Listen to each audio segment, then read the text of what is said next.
Hey everyone, Mr. Happy here, and today we get to do some more Dawn Trail job speculation. A bit early you might think, given that the European Fan Festival is still just under a couple of weeks out. But the first half of 6.5's MSQ dropped a potential hint that has people chatting, and it would be irresponsible of me to not make a video on it. Now, spoilers if you haven't finished patch 6.5's main scenario quest, as we'll be talking about one of the final cutscenes of this patch. So click away now if you don't want to be spoiled on that, and then revisit this video after you've done it. Before we move on with the video, let me tell you about this video's sponsor, Magic Spoon. Magic Spoon is a cereal that's made to satisfy the kid in you while fueling the adult in you. Now, I've done plenty of videos about their various cereal flavors, but now they have a new product. Cereal protein bars. These tasty treats come packed with 11 grams of protein and only a gram of sugar. And they taste great too. Now, they sent me both the marshmallow and chocolatey peanut butter flavors, and I tried both of them, and the first thing I noticed immediately is they were really soft and chewy, which was super welcome for me. And, of course, they both tasted great. I liked the chocolatey peanut butter one, and it was the one I thought I would like more, but I ended up preferring the marshmallow flavor, especially with how soft and sweet it ends up tasting. Oh, it just tickled my sweet tooth the right way. Now, if you want to try out the new Magic Spoon treats or grab some of their cereal boxes and support the channel at the same time, then click the link in the description below and give them a try. And if you don't like them for any reason, Magic Spoon will refund your money, no questions asked. So click the link below or scan the QR code on the screen and use code MrHappy for $5 off, or go to magicspoon.com/MrHappy to save $5 on your order today. Now, you can get those tasty treats, but don't forget to check out some of the cereals if you haven't had those before, because I enjoy pretty much all of those as well.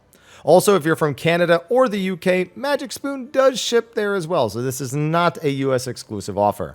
Anyway, with that, thank you Magic Spoon for sponsoring the video, and now, let's get to it. So, after our dealings in the Void, we return to Kryl in the Baldessian Annex. She's done cleaning the place after the entire 4 months between patches. Come on, Kryl, you can do better than that. She finally opens the letter she found and discovers it was a letter from Gulul Jaja, the current ruler of Tuliolal in Tural.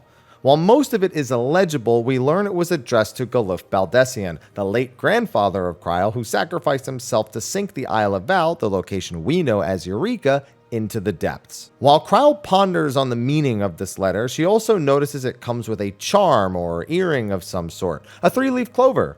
This clover is no doubt meant to tease something for Dawn Trail itself, so the community asks, what's it teasing? Well, immediately many Final Fantasy fans turn their job speculation brains back on and jumped immediately to a seemingly logical conclusion. It's a teaser for Green Mage! No, I'm serious right now. It sounds silly, but there is some merit to this interpretation. For one, it was already sort of a mocking guess some people had for our shirt hint back in the North American Fan Festival in July. The Ninja Turtles are green, thus Green Mage, one that I definitely laughed at. And I swear if that ends up being the reason, I'm going to be upset.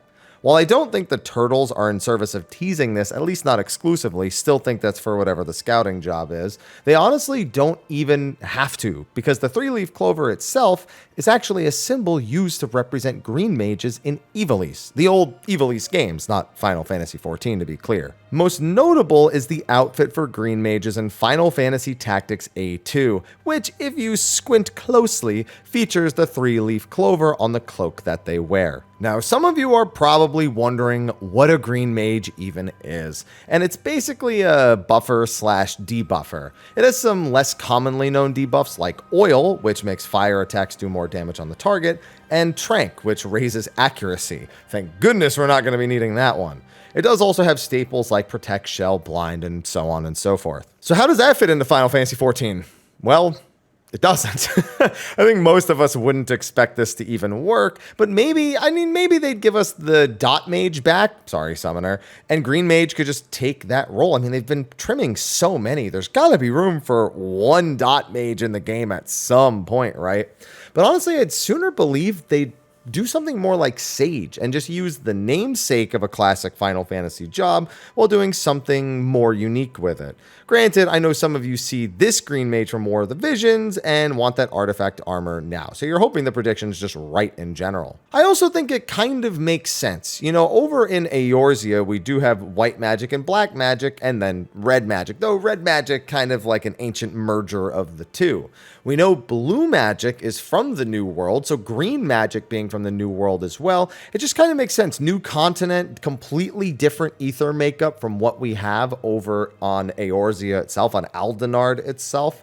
And so it to me is somewhat reasonable that the way that the elements are treated over there and the way the ether is handled at that distance, in theory, might be different enough to where they kind of evolve different magics. Also, the landscapes and what they need to actually get around. I mean, I could see Green Mage being something else that plays with nature, you know, so similar to the way Conjurer does, but more in the way of like summoning vines and trees and things like that. Something I'd almost more associate with Geomancer, but just more one with the elements, with nature itself, and less just earth and water like, you know, Conjurer is. Now, do I actually think it's a Green Mage teaser? Well, not personally, no. I'd sooner think this is some sort of formal invitation indicator, perhaps to the Adventurers Guild in Tuliyollal, or to be a participant in that upcoming contest for the throne.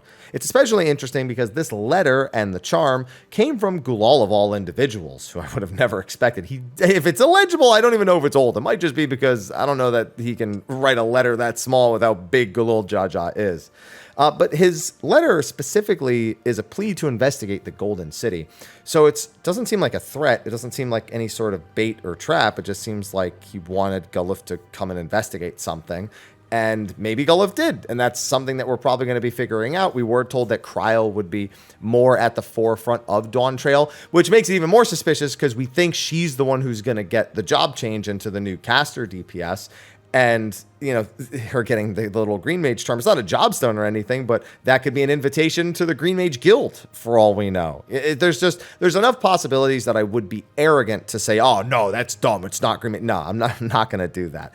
But I am definitely in the more of it being like a red herring sort of thing. I mean, maybe we're just going to steal their lucky charms, you know, but either way, I'm curious to see. I just won't write off any possibilities, I suppose. I don't think this will be the job reveal at EU FanFest, though. I'm really, really feeling like it's going to be, you know, whatever the Warrior of Light actually is. Of course, you already know I'm guessing Corsair for that. But we now have something else to discuss, and that just means that whatever hints we get from EU FanFest for the job reveal to be at JP FanFest is going to be under an even tighter microscope. It's just going to be magnified over and over again to look for anything that could even remotely connect it to this little green leaf. If he's wearing any sort of like poison ivy shirt or something like that, then yeah, we're going to be paying very close attention to it. But anyway, let me know what you think in the comments section of the video below. Are you team Green Mage or team please literally give me anything else / please I actually wanted Pictomancer because it was a cool idea / this is dumb, I don't want to be here. Whatever team you're on, let me know in the comment section of the video below. Be sure to like, favorite, subscribe, and share, and stay tuned because we will, of course, have coverage on that upcoming EU FanFest. Might be a little scuffed because I'm actually going to be in Vegas during that time. If you're planning on attending TwitchCon, then be sure to say hi to me.